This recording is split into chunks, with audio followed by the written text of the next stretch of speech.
This is Off the Record, a radio playlist where I help you discover new artists and new music. Great episode today. Great stacked episode today. We have Maggie and Tanner on the show, two artists that I'm a massive fan of, both of them. I think what's so fun about doing this show is truly like everything that I post is stuff that I genuinely love. Like at the end of the day, this is just me recording my favorite music as time goes on. And these two artists, I'm just excited for you to hear our conversations and hear our music today. But before we jump into that, let's go over new releases. The new release that took the cake for me this week is to BYG and their album, The Yearbook. These guys are bringing back old school Y2K R&B. You are absolutely going to love this album. I've streamed it a couple of times since it came out.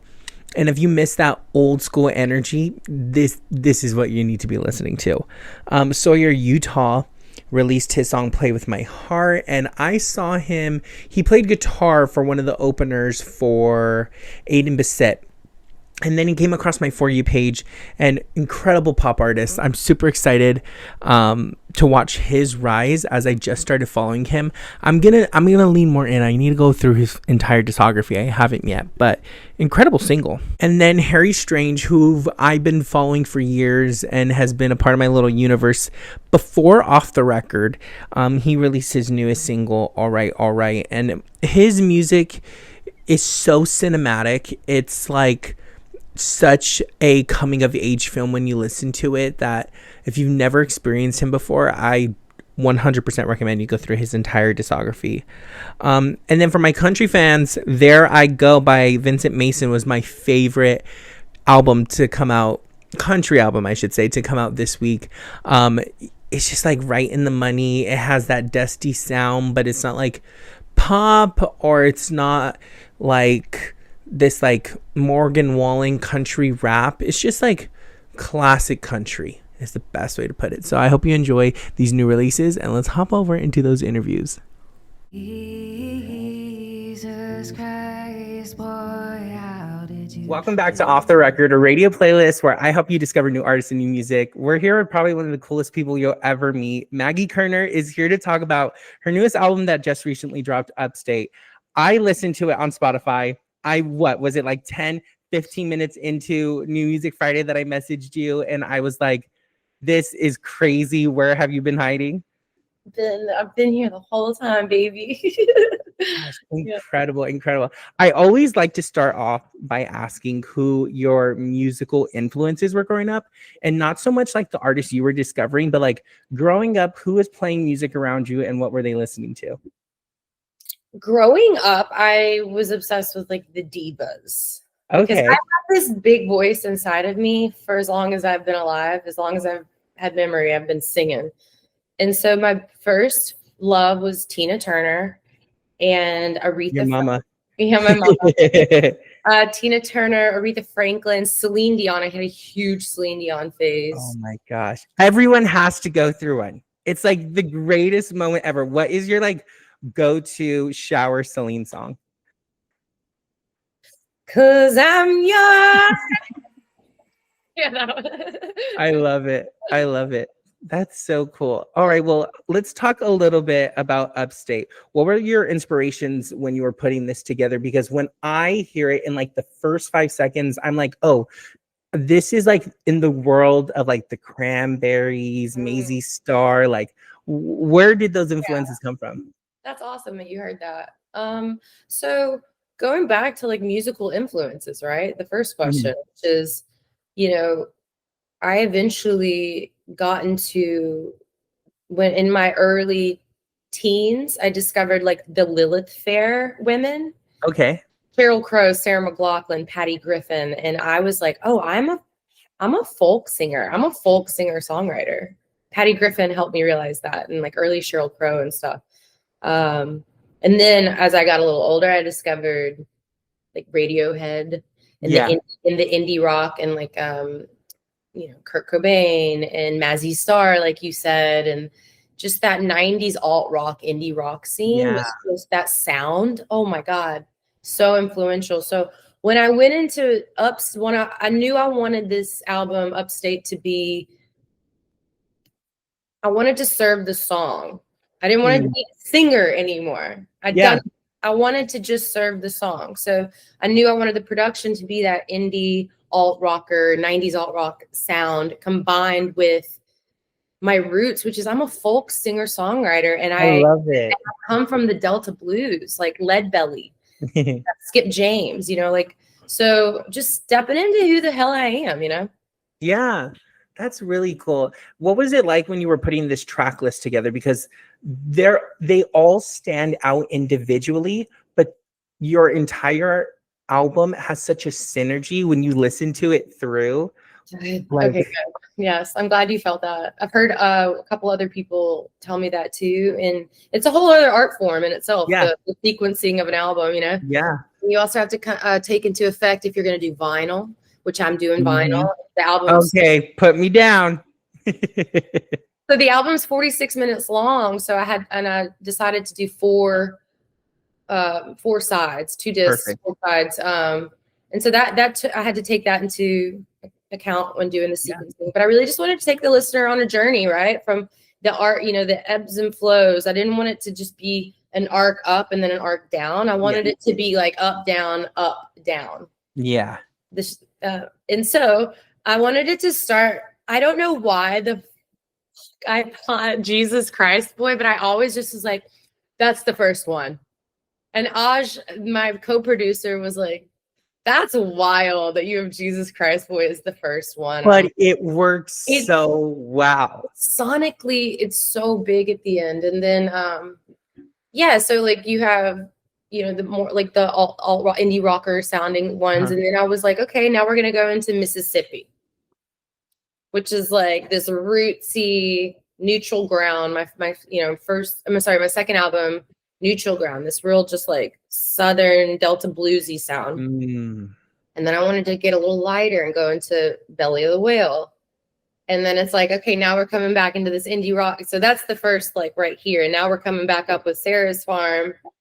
And then we're going to like hit, what is it?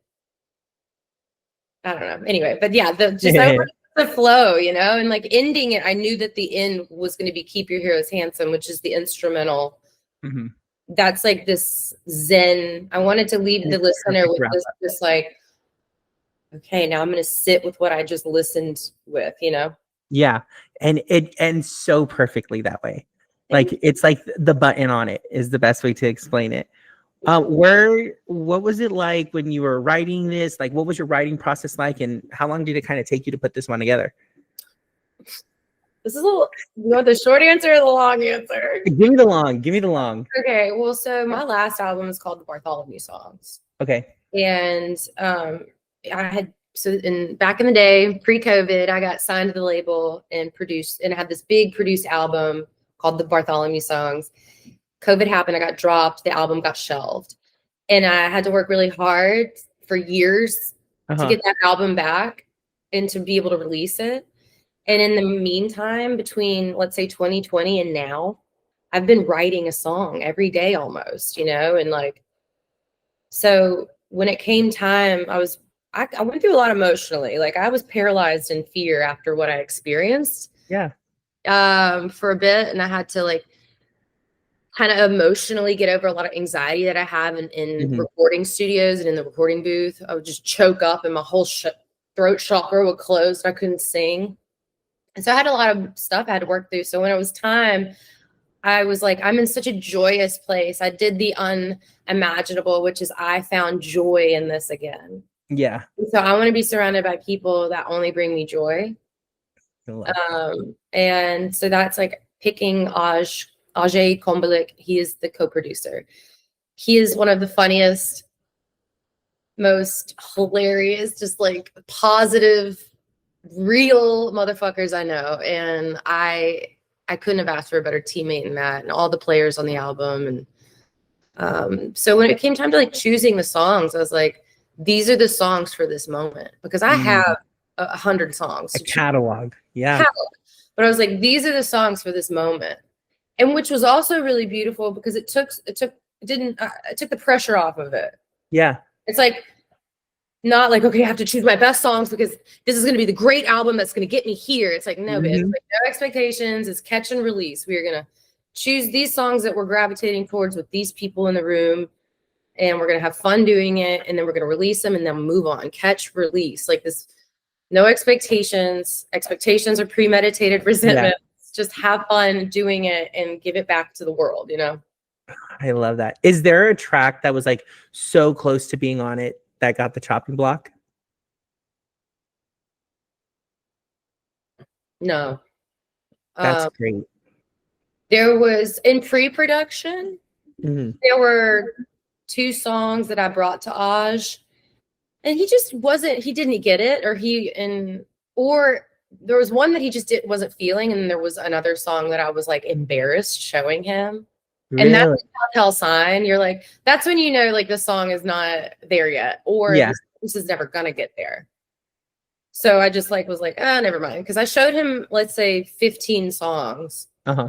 And we narrowed it down to 9. And then I had like these 2 little instrumentals. One is Andrew's Reprise, and one is Keep Your Heroes Handsome. Oh gosh, that's awesome. Well, it's time for my favorite question. I asked you to bring 3 songs from 3 other artists. So feel free to share with us a little bit on why you chose these. Well, my initial gut reaction was to give you 3 people who I'm friends with. Okay. Maybe are a little less known. And I wrote down 2 names, and then I was like, wait, no. I did the first part, which is who are the people that really just like, these are my favorite songs that I want people to listen and that like sound like Upstate. I love it. Yeah. Upstate. And then, so I'm going to give you, the first one is Untitled by Interpol. Interpol is like one of those indie alt rock bands that just really shaped me, and like it's so dramatic, and it has these arcs, and I hate a noodly guitar solo. I love a one note, and we're gonna bend it, and then we're gonna like just play that note over and over. Like simple is better. Keep it simple. Yeah. So I love that song. The second one I was gonna say was Blueberry Pancakes by Fink. Okay. Fink is a musician I discovered in high school, and he's just a great singer-songwriter, a folk songwriter, and he's an incredible. He has like a background. He was he was doing house music with like Massive Attack and PGA, like back in the days. But he's also like this singer-songwriter. He's a hero of mine. And I got to meet him and do my Dig Down Deep EP with him back in the day. Oh, that's so cool. And then I recently got to open up for him on a solo tour this past year. But it's like, he's just like one of those, he's an actual hero that is handsome. Yeah. He's a nice guy, and he's taken me under his wing, and like his songs have shaped me, but a lot of people don't know who he is in America. And then the third person I was going to say was Feist. Okay. A huge influence on me. A song of hers on her Metals album is called Undiscovered First. It's a masterpiece of sound and lyrics and production, and I just think people should hear it. But I'm going to give you a bonus song of like my friend. I love bonuses. My friend who is so talented. His name is Finn. He goes by Finn. Phin, and his song Satellite. I think it's just remarkable. He just released an album, and I've been hanging out with him and another musician named Hans Williams, Love Hans, right? So Hans and Finn are roommates. That's so wonderful. And like they're flatmates with Olivia Barnes and Lila George, who are the other 2 people I was going to put on the friend list. And they all live together, and they're all like in their early 20s, and they are some of the best songwriters I've ever met, and they inspire me, and we're all friends, and I feel like I can share things with some of them that my years of experience maybe have, and they share things from their perspective with me. So Olivia Barnes has a song called Reds that's going to be coming out next year. That is, every time I hear it, I just start crying, and so it's one of the best songs I've ever heard in my entire life. That's so cool. And hearing that you guys are all homies makes sense. Like greatness all the way over there. I always think like one day they're going to write a movie about this incredible scene in New Orleans. Yeah. Because it's people from their 80s hanging out with people in their 50s and 20s and 40s. And we're all hanging out together. We're all friends. We're all collaborating. And there are like living legends here, like Mr. George Porter. I mean, I just recently got to sit in with Miss Irma Thomas with Galactic. Like she's a living legend. And then we have the Revivalist crew. And I mean, we have all of these friends and just amazing people. And we all love each other and support each other. New Orleans is unlike any other community. I love it. I love it because, you know, everyone's talking about Nash. Everyone's talking about the cities, but you guys are really pumping it out over it. Nashville has the money and the business. Yeah. And they have incredible community and incredible talent. But there's just something about New Orleans, you know? Synergy. That's the word I want to use for it. It's a synergy. Well, Maggie, thank you so much for coming and talking about the album. Thank you for asking me to do this and for loving my album. It means a lot to me. Thank you. Well, I'm so excited. I'm going to play right now the opening track, and right after that, after you hear the suggestions, you guys are going to all go stream the entire album. Fun fact about this track. Hit it. We Frankenstein this track, and it was the one track that almost didn't make the fucking album. What? Yes, because we live recorded this whole thing. It was all recorded on tape. No comp inks and all that bullshit. So we had this take of Jesus Christ, the first half over here that we liked in this take, and then we liked the second half over here in this take. And then one day I was like, well, I think it was Aj's idea, actually. Let's just Frankenstein them together. Oh my gosh. Well, here it is, you guys. Everybody enjoy Jesus Christ, boy. Ah!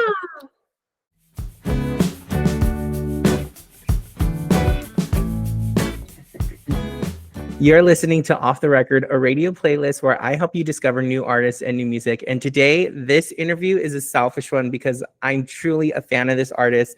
I'm here with Tanner Dane, singer-songwriter in the indie rock field. But like, such a compliment to you, Tanner. I think the beauty of your work, and I always say, you know, you discovered greatness when you can't compare this person's art to anyone else's art and can't pinpoint where the art would be classified as. My compliment to you on that. How are you doing today, Tanner? Right on. Thank you. I'm doing good. Yeah, it's a pretty beautiful day in Chicago right now, so not too bad. I love that. So you just released your newest EP, Pull Tabs, which I'm very curious how we came with Pull Tabs, which is like a really popular thing in the Midwest that is not really well known in other parts of the country. Where did that come from, and why did you choose that to be the lead track as well as the title for the EP? Yeah, well, I would even say it's even more niche than the Midwest, just because like I'm from Illinois and I never knew what that was until I started dating someone from Minnesota, and it's very big in Minnesota. It's very big in Wisconsin, and I just learned literally Monday night that it's also pretty big in Iowa. Oh wow! So I don't know how Illinois filtered out of that, but yeah. So I basically was introduced to the world of what pull tabs are, and all that is it's a lotto gambling, like little ticket, like a scratch off, like you'd buy at any gas station. Yeah. Anyway, the unique thing about it is instead of scratching it though, you peel a strip, and it's all about, you know, getting like 3 of the same icons in a row. And when you peel the lucky strip that has 3 in a row, you win a prize. And yeah, I was introduced to that through like my girlfriend's family, and we were, I guess, like on the fritz at one point, and then we broke up.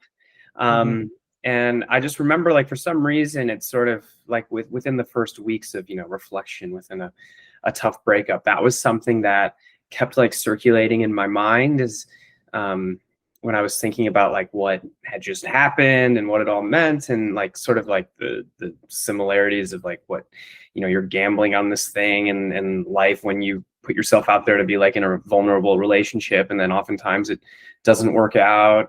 Or hopefully it does, but like so when it doesn't, you know, you feel like you just gambled on something and lost. And so it was just sort of that like niche thing of like dated a Minnesota girl, learned what pull tabs were, was dealing with this really tough thing, and kind of made an EP out of it. I'm really curious who your musical inspirations were growing up. And I always love asking this question with the twist of not who you were discovering, but who growing up was playing music around you, and what do you remember them listening to? Yeah, that's that's an interesting like second piece to the classic question there. Yeah. So I was around a lot of I'll just start by saying I was from a relatively musical household. Like my mom really loved music and played the piano, and she loved to sing, and then my sister got into it, and I definitely like naturally followed, and it was comfortable to just be like learning and loving music from a young age. But they were like super into some, like we were going to church until I was like 11 years old. So the things that I remember were like the unfortunate Christian rock of the early 2000s. But shortly after, a lot of my friends that were on the same block as me, they got really into like classic rock was huge. And I think about this, which is interesting because I feel like my friends who really helped shape a lot of the things I do, but like certainly the music that I loved and listened to because they listened to it, they were like old souls for being 13-year-olds. Yeah. Like, it's really crazy. They like loved, of course, like everyone loved classic rock. So we're talking like, you know, Beatles and Zeppelin and the Stones and Bob Dylan and I mean everything, Joan Jett, like, but they got really into Stax Records and blues music from a young age too. So like that's where I feel like you start to learn where it all came from anyways. But like huge on Stax Records. Chess Records is like a big blues label in Chicago that like was pumping out really great artists. And so because they were listening to that, that's what I got into. Yeah, that's really interesting because, you know, when a lot of people say, oh, my friends were the ones who like helped me shape music, especially like I feel like we're in the same age range. It was a lot of rap and trap and R&B at the time. So it's very interesting that you said your friends were like such old souls with these older classics. I know. Yeah, there was like definitely a disdain in my friend group of like being a part of the current, like, you know, whatever top 100 scene. Yeah. But also you mentioned something that I feel like I can't not talk about is like R&B of late 90s, early 2000s. There's nothing like it. So like, yeah, our boy R.I.P. D'Angelo, like the other day, like that was huge, you know, and like Alicia Keys was huge, and like Mary J. Blige was huge. So that was also really important too. Okay, so you did something really cool with 101.9. Do you mind talking a little bit about it, and how have you seen any results come out of it? Yeah, that was a fun week. So basically there's always, I don't even know where to start with this. Like there's always something else to do, especially I feel like these days with like, you're not in this like classic pocket of marketing music anymore where it's just like you make a record and then you have people behind you that know like where to get that record into people's ears, and then boom, you're on the road and you're touring and you're growing. There's really none of that anymore. Well, there's not that there's none of that, but the routes are like, you have to do that, but then you have to do 1,000 things on top of it. So exactly. So yeah, I was just like talking with like one of my managers one day who was just like, what can we do to just like keep doing 100 more things a week that we haven't thought of? And that was sort of an idea that sprung out of it. Was like there's a radio station in downtown Chicago, and if you just camp out and like literally busk the tunes from the morning show, you know, our idea was like to go into it as the morning show, which means like kind of being there around 7:30 in the morning, and then the show goes till about 10. So it's a lot. Like, and don't get me wrong, I wasn't like playing music the whole time, no way. But like I was out there from about 7:30 to 10. I had a little sign, and it said like, I just put out a new single. You know, I'm not leaving until 101.9 plays my new single, kind of thing. And I just have I guess my funny stories from that week are like, first of all, it was being physically there and like busking for sure, but it was also just like speaking them on social media the whole time. Yeah. And they got back to me on the first day, funny enough, but like it took the full week to set it all up. So, you know, I was back there the next day, and it was like at 7:30 in the morning, to be honest, there weren't too many like super, you know, like jived people to be rolling. No, work. So I think that was like a kind of a funny thing to target these people walking in at 7:30 in the morning to like their place of work that they're probably not too happy about like having to be in office that day. So I was met with like a lot of almost like the attitudes that were like, don't talk to me The till I have my moan and groan. Oh my gosh. and then it was always like a little bit of convincing security outside of this building because I was playing like this radio station. It's like a big, it's part of like pretty sure it's part of one of those big iHeart conglomerates. So it's like in a massive building downtown, and so there's a security team outside of this huge skyscraper for sure, and they just like kept coming out. I mean, like the first day was fine because they were about to kick me out actually, and then they're like, "Wait, you are with the radio station?" And I was just kind of like, I mean, sort of like. So, and I think they thought I was someone that I wasn't or something. So all of a sudden it went from like kicking me out to like they were taking all these selfies with me, and they were like, I love that. So I was cool with them for the rest of the week.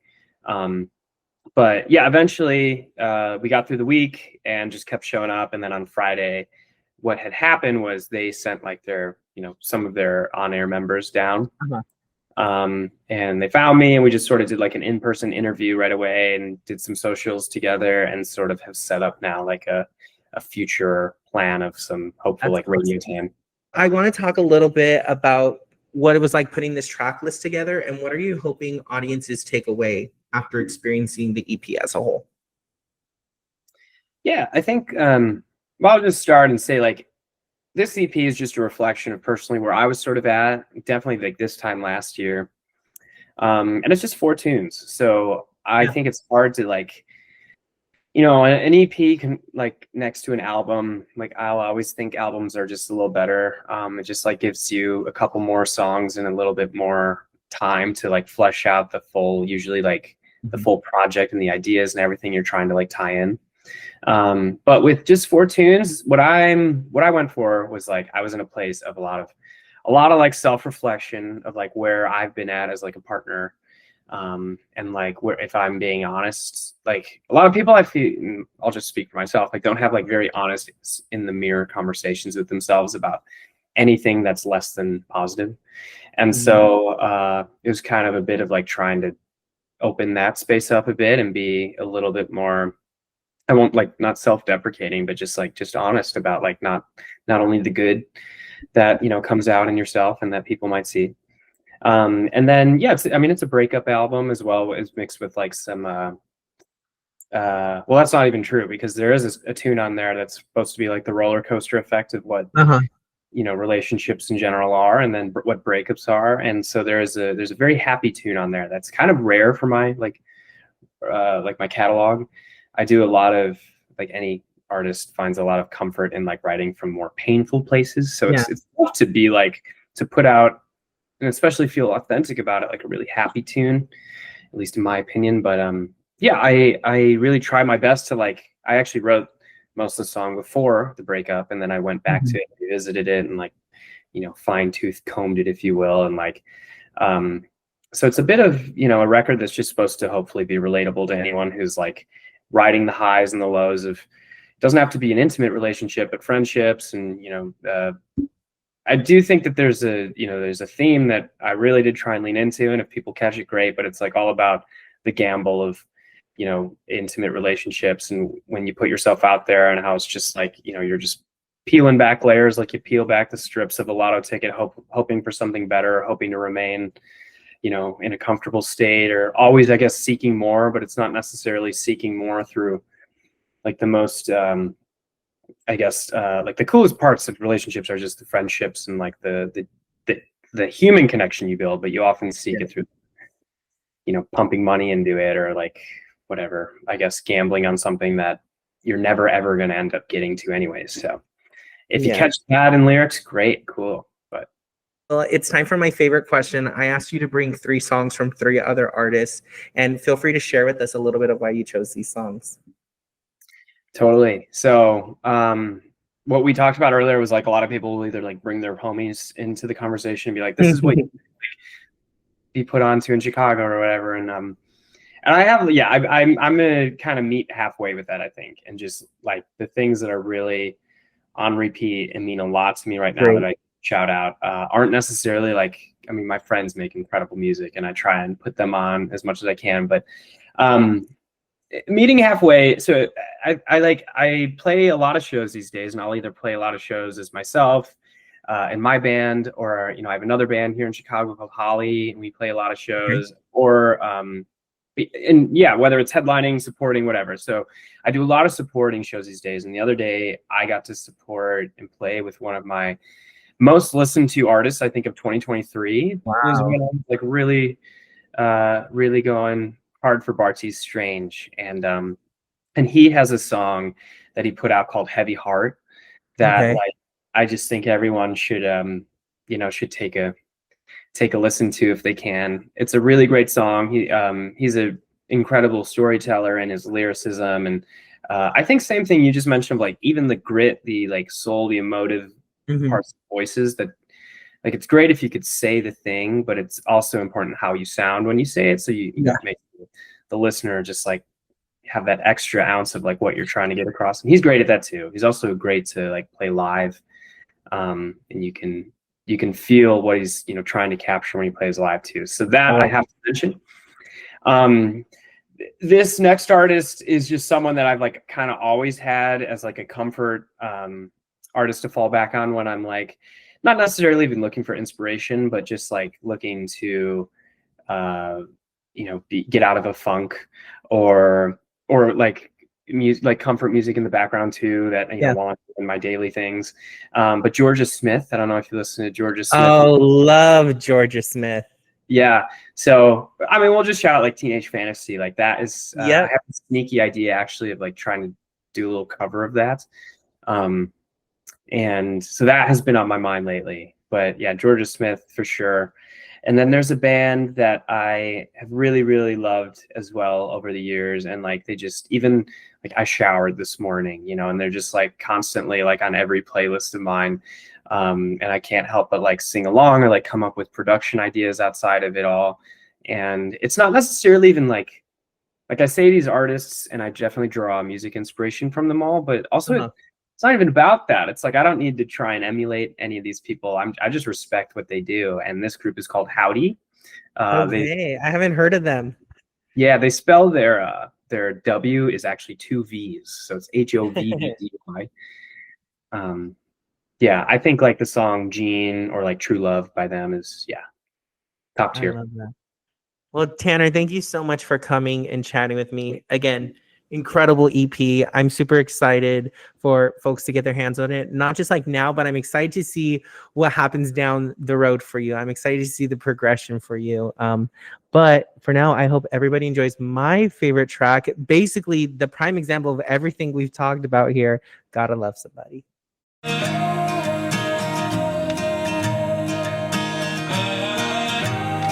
Time for my favorite segment of the week, 3 new artists, where I share with you 3 artists to keep your eyes on. So we went down under last week, or I should say the week before. This time we're going to go across the pond, and we're going to start with Alex Hopkins, and he just dropped his song Fade Away.